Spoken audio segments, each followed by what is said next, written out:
باندھ کے خود سستانے کے لیے دوپہر کاٹنے کے لیے لیٹ گیا۔ اچانک اس کی آنکھ کھلی تو کیا دیکھتا ہے؟ اونٹ موجود نہیں۔ صحراؤں میں اگر اونٹ گم گیا اور تو کہیں پانی ملے گا نہیں تو سیدھی سادھی موت ہے۔ وہ دائیں بائیں ڈھونڈتا ہے، تلاش کرتا ہے، لیکن اونٹ نظر نہیں آتا۔ وہ دوبارہ اس کے تنے سے ٹیک لگا کے بیٹھ جاتا ہے موت کے انتظار میں کہ اسی اثنا میں اس کی آنکھ لگ جاتی ہے۔ پھر آنکھ کھلتی ہے تو کیا دیکھتا ہے کہ اونٹ ماں ساز و سامان کے سامنے کھڑا ہے۔ پھر بتائیے وہ بندہ کتنا خوش ہوتا ہے، اور خوشی میں کہتا ہے اللہم انتا عبدی وانا ربک، اے اللہ میں تیرا رب اور تو میرا بندہ۔ کہنا تو اس کو یہ چاہیے تھا کہ اے اللہ میں تیرا بندہ اور تو میرا رب، لیکن اس کو خوشی اتنی ہوئی۔ وہ کیا کسی نے کہا تھا کہ کسی کے آنے سے ایسے ہوش اڑے ساقی کے، شراب سیخ پہ ڈالی اور بوتل میں کباب، الٹ گیا نا، خوشی اتنی ہو گئی۔ ہم اتنے خوش ہوئے کہ پریشان نظر آئے، تو ایسی حالت بھی ہو جاتی ہے بعض اوقات۔ تو اس نے اس قدر خوشی اور مسرت کے عالم کے اندر کہا اللہم انت عبدی، اے اللہ تو میرا بندہ، وانا ربک، اور میں تیرا رب۔ یہ اس کی خوشی کا انداز ہے، شدت فرحت ہے جس کو حضور نے بیان فرمایا۔ فرمایا صحابہ بتاؤ اس کو کتنی خوشی ہوئی؟ عرض کی حضور بڑی خوشی ہوئی۔ فرمایا جب کوئی بندہ توبہ کے لیے اللہ کے در پہ لوٹ آتا ہے اللہ اس سے بھی زیادہ خوش ہوتا ہے۔ اور ایک حدیث میں فرمایا کہ کوئی بندہ پیاس میں مر رہا ہو، اچانک وہ پانی کے گھاٹ کو دیکھ لے تو پانی پر پہنچ کر گھاٹ کو دیکھ کر اسے کتنی خوشی ہوتی ہے۔ جب کوئی بندہ توبہ کے لیے اس کے در پہ آتا ہے اس سے بھی زیادہ خوش ہو، تو وہ کہتا ہے آؤ میرے در پہ، میری رحمت کے دروازے کھلے ہوئے ہیں۔ بندہ دھکے سے جہنم میں چھلانگے لگاتا پھرتا ہے، لیکن وہ کہتا ہے نہیں نہیں، آؤ ایک مرتبہ تم بخشش مانگ لو، میں تمہارے سارے گناہوں کو معاف کر دوں۔ اللہ اکبر، اللہ اکبر۔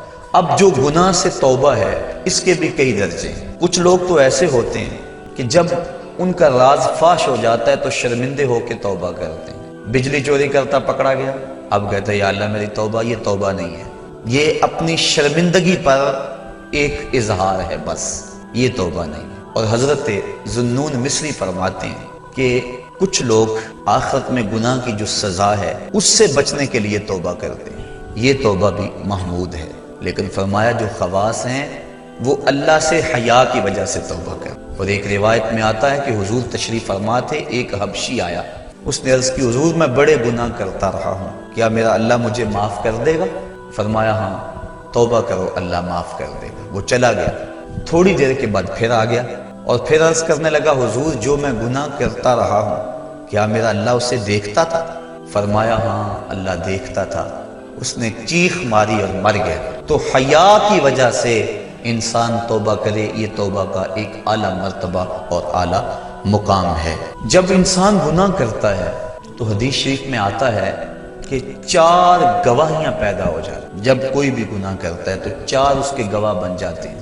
ایک تو زمین، جس زمین پہ وہ گناہ کرتا ہے، یومئذ تحدث اخبارہا، اللہ قرآن مجید میں ارشاد فرماتا ہے کل قیامت کے دن زمین خبریں بیان کرے گی، زمین ساری کہانی سامنے رکھ دے گی۔ اللہ اکبر۔ یوم تبلی السرائر فما لہ من قوت ولا ناصر، اس دن سارے راز کھول دیے جائیں گے، ہر شے تشت از بام ہو جائے گی۔ ایک تو زمین گواہ بن جاتی ہے، دوسرا وہ فرشتے جو لکھنے والے ہیں کرامن کاتبین یعلمون ما تفعلون، جو تم کرتے ہو معزز فرشتے اس کو لکھ لیتے ہیں، ان کی بھی گواہی بن جاتی ہے۔ تیسرا وَإِذَا الصُّحُفُ نُشِرَتْ، وہ صحیفے جن کے اوپر اعمال لکھے جاتے ہیں وہ ہمارے گناہوں کے گواہ بن جاتے ہیں۔ اور چوتھا اللہ اکبر اعضائے بدنی، الْيَوْمَ نَخْتِمُ عَلَىٰ أَفْوَاهِهِمْ وَتُكَلِّمُنَا أَيْدِيهِمْ، کہا اس دن منہ پر مہریں لگا دی جائیں گی،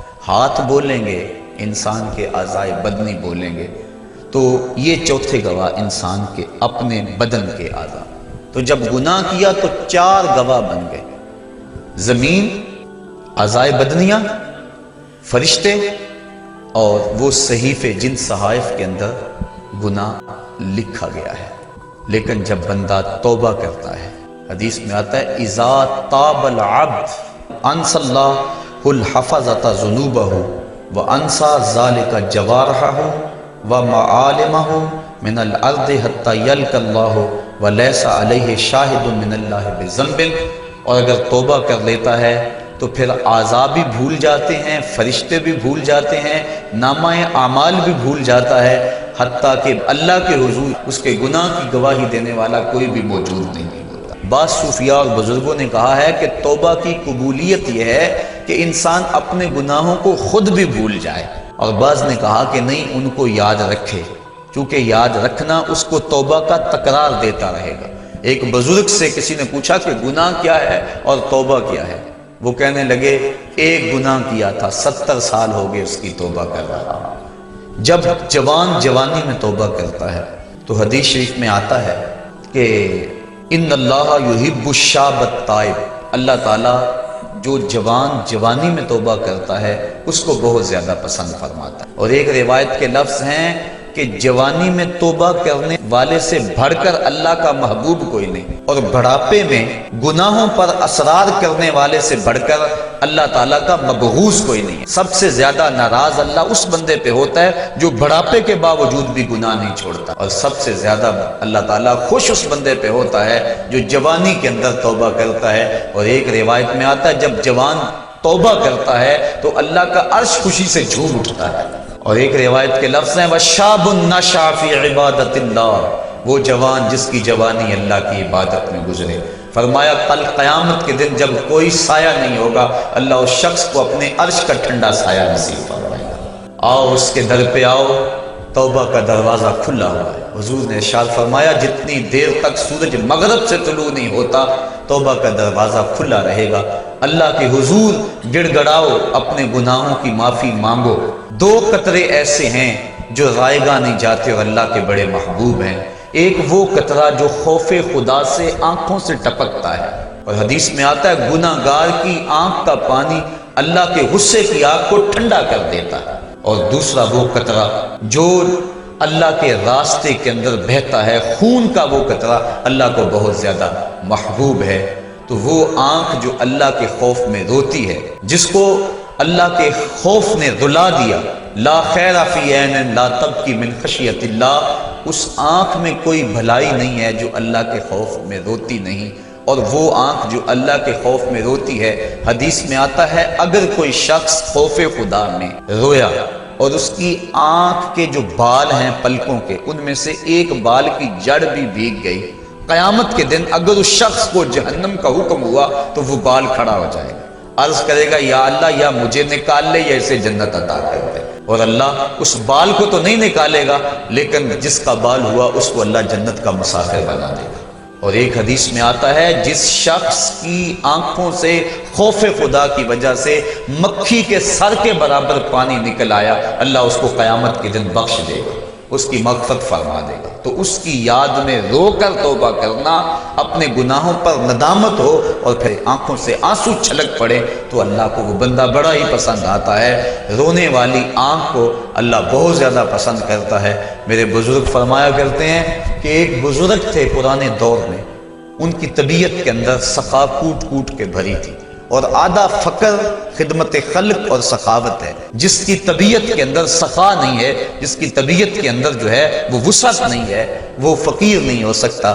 تو وہ جو بھی مہمان آتے ان کو لٹاتے، ان کو کھانا کھلاتے، حتیٰ کہ قرض اٹھا کر ان کو کھلا دیتے۔ جب ان کا وقت آخر آ گیا تو بڑے لوگوں کا قرض دینا تھا، انہوں نے سمجھا بابا جی تو جا رہے ہیں، بعد میں قرض کون دے گا، تقاضا کرنے کے لیے آ بیٹھے۔ بابا جی کا آخری وقت ہے، وہ قرض مانگ رہے ہیں۔ بابا جی کو یہ فکر ہے کہ یہ میرے مہمان آئے ہیں اور میرے پاس کھلانے کے لیے کچھ نہیں۔ ایک چھوٹا سا بچہ تھالی کے اندر کچھ چیز رکھ کے بیچ رہا تھا، آواز دی اور گزرنے لگا۔